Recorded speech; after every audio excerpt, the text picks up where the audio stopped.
Okay, this is the Game is on 100 here with a video, and in this video I'm going to be talking about the Undertaker's last match at WrestleMania last night. Let's get started. I knew this was coming from a mile away. I knew that the Undertaker was going to retire after this WrestleMania. I knew it, that he was done.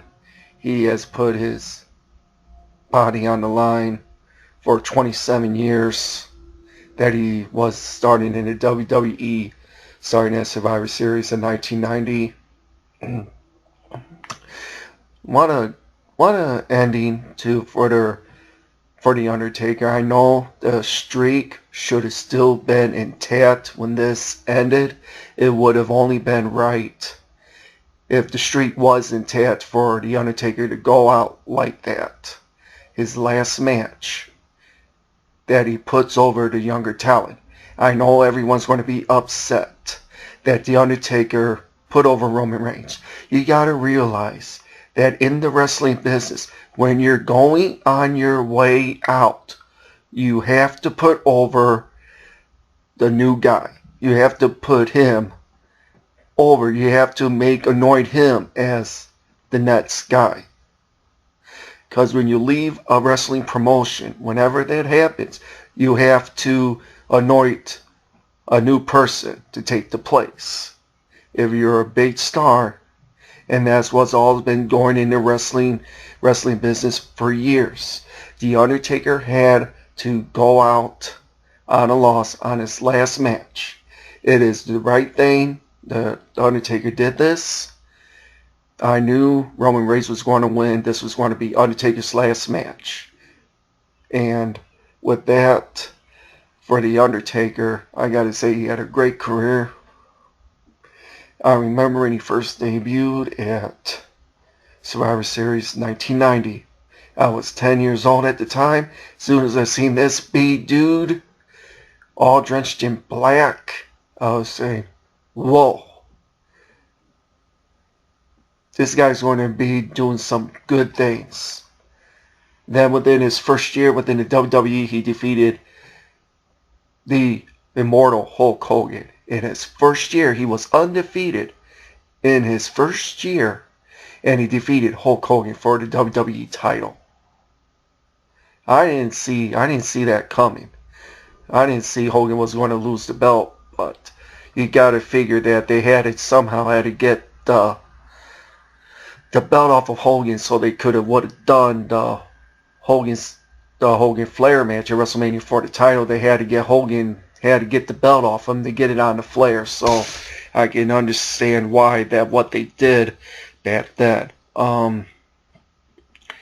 As for The Undertaker, I watched The Undertaker when he debuted in the WWE from Survivor Series 1990. Up until now, he was through the Hulkamania era, the New Generation, Attitude era, Ruthless Aggression, the Universe era, and the Reality era. He was through all those eras, and he was the constant for the WWE. He was the one that stayed with the WWE from 1990 until now. All other people did leave WWE to go to WCW and went to other wrestling promotions. They all eventually came back. But the only constant was The Undertaker in this thing that he did was so good. All I got to say is The Undertaker had a great career. What a way to end it. Because I knew The Undertaker was getting there in age. And I knew that he had to go out. Like what they did was a great way for The Undertaker to end. He left all of his stuff in his ring. He left his those hand mitts or whatever, those USC gloves. He left that in the ring. He left his jacket. He left his hat. Walked up the ramp, did his signature, talk like he normally does, go down and not be seen. That was a great ending for The Undertaker. I wish they would have still had the streak intact when they did at this. It would have been that would have been the right guy for Roman Reigns to retire The Undertaker and let him be the one that defeated The Undertaker's streak. So The Undertaker ended his WrestleMania career at 23-2. That is a pretty good record. And we all know that the fans were upset, were shocked that The Undertaker lost to Brock Lesnar. Personally, if it was for me, I would have had Undertaker keep his streak until he lost to Roman Reigns. If they would have done it that way, that would have been even better. But you gotta give credit where credit is due.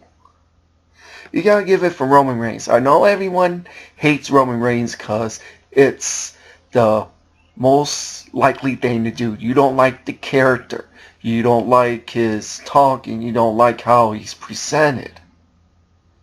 But Roman Reigns is actually he is a pretty good wrestler. You gotta give him that. I give Roman Reigns the benefit of the doubt. And if this is going to be the philosophy going towards next year, for WrestleMania next year, I have a feeling they've even been doing the thing that being it planned that Vince McMahon wants to plan have Roman Reigns versus Brock Lesnar next year at WrestleMania. Maybe have it for the Universal title. If they're going to do that one, because we know that they have a beef between them that never got finished at WrestleMania 31 because Seth Rollins cashed in his Money in the Bank on that night and he won the title. He didn't pin Brock Lesnar. He pinned Roman Reigns to win the title. So Lesnar and Reigns never had a final conclusion in that match. Now they have something to set up with. And this is realized WWE is thinking long term, which I can understand what they did. They're going to pronounce this match as Roman Reigns versus Brock Lesnar. The two men who defeated The Undertaker at WrestleMania going head to head next year at WrestleMania. That's what they're going to build it around. I know that's what they're going to do. And personally, I knew it was the right way for The Undertaker to put over Roman Reigns on his way out. It's been doing that for years in wrestling.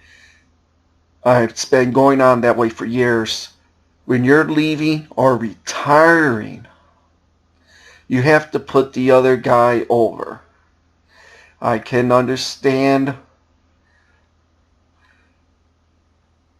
why that the fans are upset, but you gotta give The Undertaker had to get someone to get the other young guy. He did put a young guy over.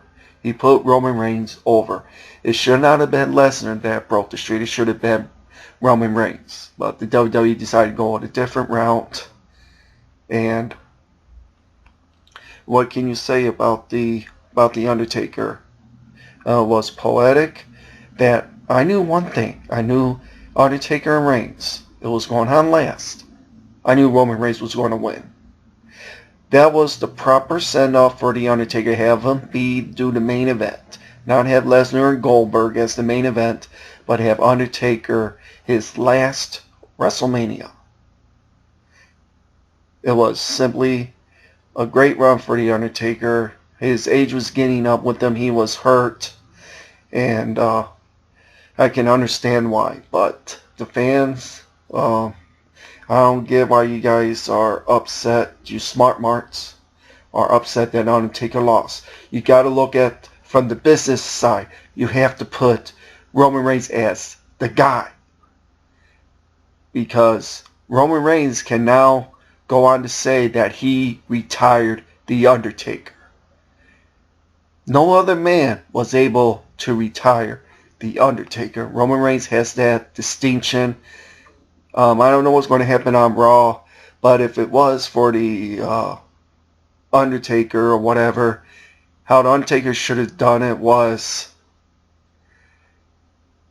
the passing of the torch to Roman Reigns, he would have said, Roman, this is your yard now. Take it. And that was probably what happened last night. That The Undertaker acknowledged to Roman Reigns, this is your yard, kid. That's how I thought that what he told. Like in the eyes of his expression at the tail end of the match.